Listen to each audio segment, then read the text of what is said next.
वज़ीर ख़ज़ाना मोहम्मद औरंगज़ेब ने IMF की जानिब से मईशत की दुरुस्त समत का एतराफ़ खुशाइन करार दे दिया। इस्लामाबाद में सेमिनार से खिताब में उन्होंने पायदार इस्तेहकाम के लिए तमाम स्टेक होल्डर्स के साथ काम करना नागुज़ीर करार दिया। वाज़े किया कि 1 साल की कामयाबियाँ सबके सामने हैं, ताहम अब भी बहुत कुछ करने की ज़रूरत है। ये मैक्रो इकोनॉमिक स्टेबिलिटी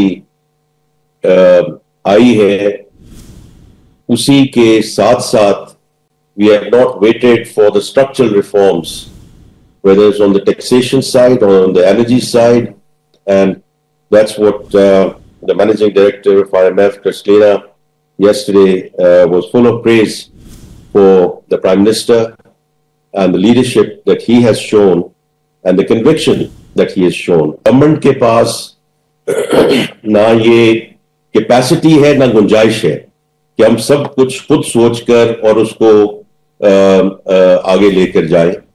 तो इसको बिजनेस के साथ, इंडस्ट्री लीडर्स के साथ, रेगुलेटर्स के साथ और बाकी जो गवर्नमेंट के इदारे हैं, इन सबको मिलके what comes out of these deliberations, and I just looked at the program and it's a very full program.